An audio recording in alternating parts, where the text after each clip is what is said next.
अच्छा, आज हम जो है वो 9th का एक्सपेरिमेंट नंबर 2 करने जा रहे हैं। हमने इस एक्सपेरिमेंट में जो है वो प्रिंसिपल ऑफ मोमेंट्स को वेरीफाई करना है बाय यूजिंग मीटर रूल। ठीक है, मीटर रूल का यूज करते हुए हमने प्रिंसिपल ऑफ मोमेंट्स को जो है वो वेरीफाई करना है।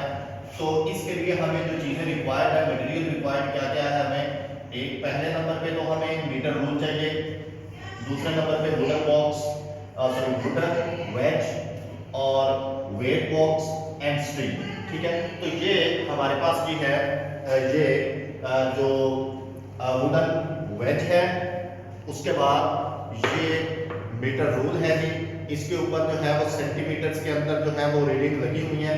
एक मीटर रूल इसके लिए हमें रिक्वायर्ड है और जो वेट बॉक्स हमें चाहिए, तो उसके लिए मैंने जो है वो बॉक्स में से दो वेट जो है वो डिफरेंट के निकाले हुए हैं, एक 100 ग्राम का है और एक 50 ग्राम का है। ठीक है, और इन वेट को हमने जो है वो स्ट्रिंग के साथ बांध लिया है और स्ट्रिंग का लूप बना लिया है, ताकि ये जो स्ट्रिंग के जरिए से हम इस के साथ हैंग कर सके ये जो मीटर रूल है उसके साथ इन वेट्स को।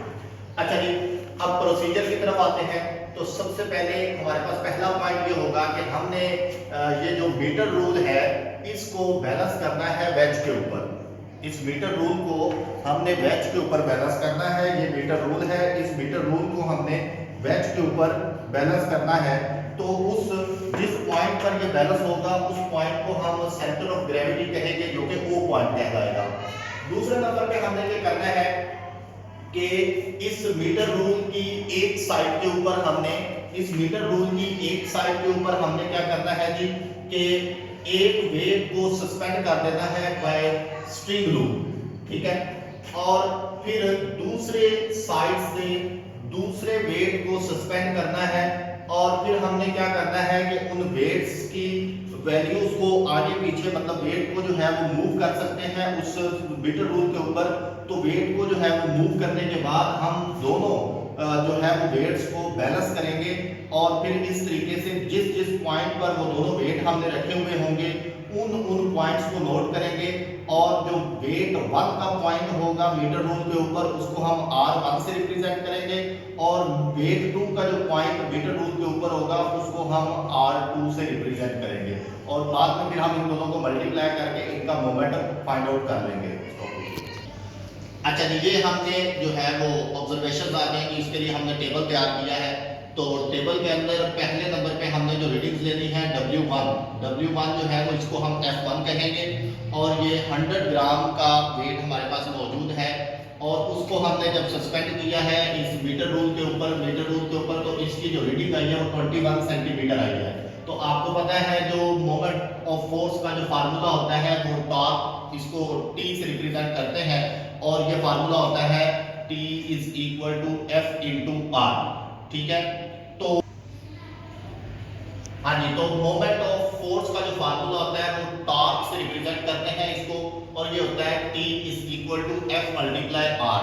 तो R हमने नोट किया है 21 सेंटीमीटर और वेट हमारे पास जो है, जो कि F हमने रिप्रेजेंट किया हुआ है, ये 100 ग्राम था।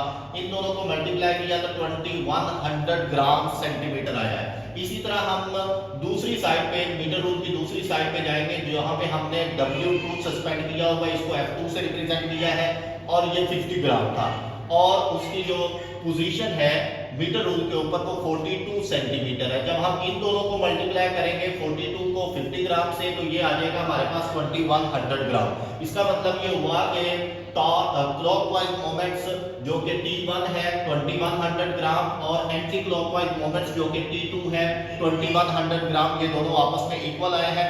इसका मतलब ये हुआ कि हमारे पास जो लॉ ऑफ मोमेंट्स है वो वेरीफाई हो गया है। टॉर्क 1 हो गया है टॉर्क 2। क्लॉकवाइज मोमेंट्स का टॉर्क इक्वल टू होगा एंटी क्लॉकवाइज मोमेंट्स का टॉर्क। इसी तरह हम इसी एक्सपेरिमेंट को 2 या 3 दफा जो है वो रिपीट करेंगे और रिपीट करने के बाद हमारे पास जो है वो इसकी डिफरेंट रीडिंग्स आ जाएंगी और उन दोनों को हम बैलेंस कर देंगे।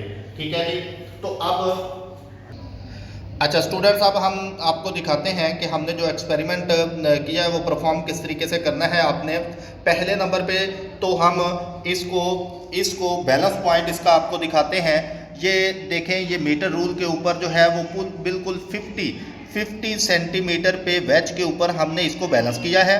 बैलेंस करने के बाद हमने जो है वो एक साइड पर ये जो वेट सस्पेंड किया है बाय स्ट्रिंग के साथ, तो ये 29 सेंटीमीटर आ रही है। लेकिन अगर आप दरमियान से जहाँ पे इसको बैलेंस किया है यहाँ से इस तरफ को काउंट करेंगे तो काउंटिंग इसकी जो है वो आ रही है 21 सेंटीमीटर। 21 सेंटीमीटर जो है वो सेंटर से इस वेट तक का डिफरेंस है। इसको हमने R1 से रिप्रेजेंट किया हुआ है। इसी तरह अगर आप दूसरी तरफ आते हैं, जो कि जिस दूसरे वेट के साथ इसको हमने बैलेंस किया है उसकी रीडिंग आ रही है 92, ठीक है 92। और सेंटर से 50 से अगर हम 92 की तरफ काउंट करते हैं तो ये तकरीबन 42 सेंटीमीटर रीडिंग आ रही है।